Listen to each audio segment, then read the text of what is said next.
Hi everyone, it's Russell from The Presenter, and today I want to focus in on something really important. I've noticed a lot lately and over the last few years of being a presentation designer and trainer that we are really forcing our audience into complete cognitive overload. And if you don't know what that means, simply put, it's just that we're giving them far too much information to focus on a single slide. And a lot of the time we're doing that over a whole series of slides for a 30-minute, sometimes even an hour-long presentation. So cognitive overload on a PowerPoint slide looks something like this.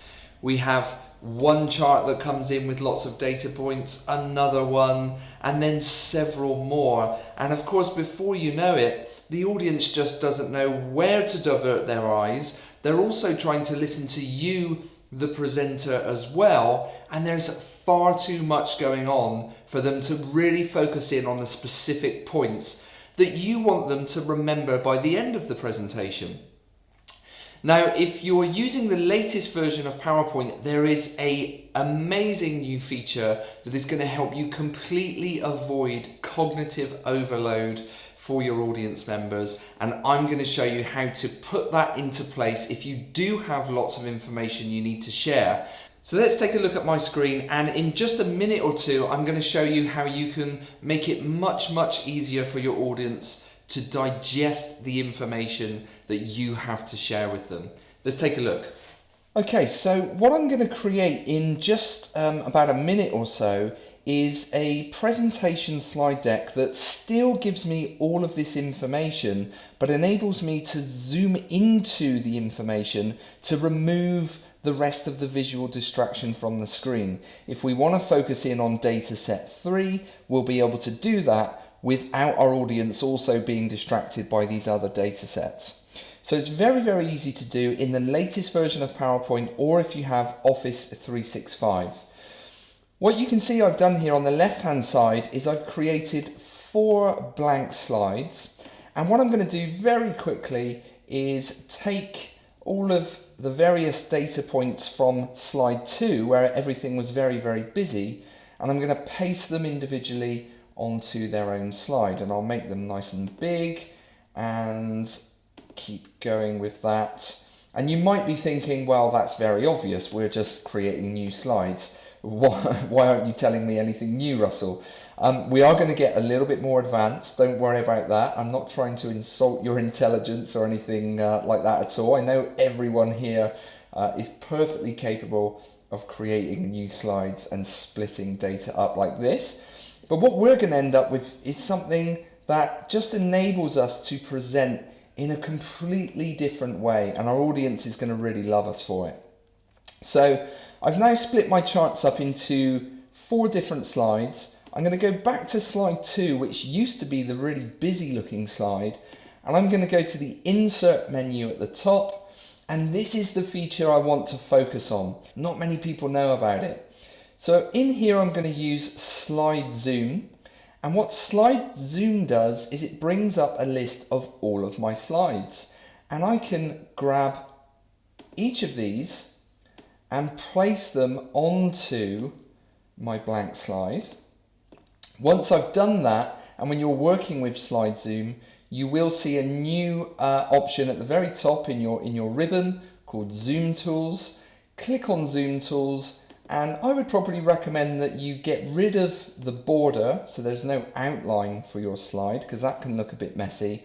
And also over here on the left there is a tick box that isn't ticked at the moment, but I'm going to tick it, and that's called Return to Zoom. So what that will enable me to do is show all of my data, zoom into a specific data point, but then come back to all of my data and go into a different data point.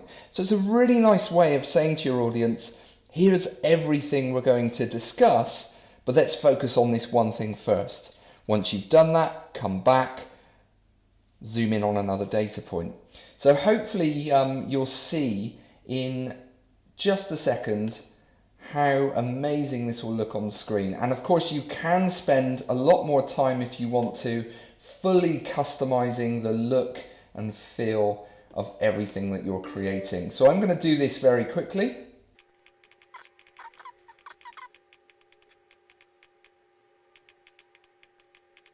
Okay, so what we've got now is the same slide that we started with, but this is now going to enable me to dip into the data, and I'll show you exactly what I mean. So I'm going to hit the present button here, and the really nice thing about this as well is it does enable you to present in more of a conversational way. So you could ask your audience which data set they want to focus in on, and you could manually use your mouse to click and go to that slide. So you can see it's zoomed in because we've used slide zoom.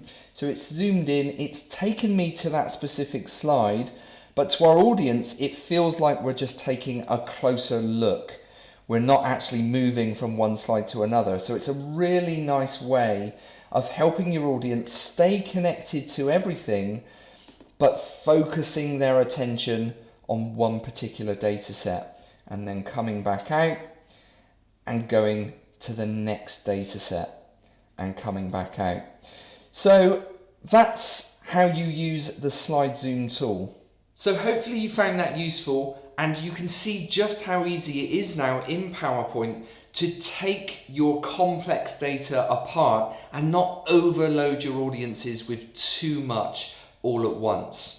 It's really, really important as presenters that we value the time we have with our audience members and we don't present them with cognitive overload. We want them to remember us for all the right reasons, and we want them, more importantly, to remember the data and the content that we're showing them.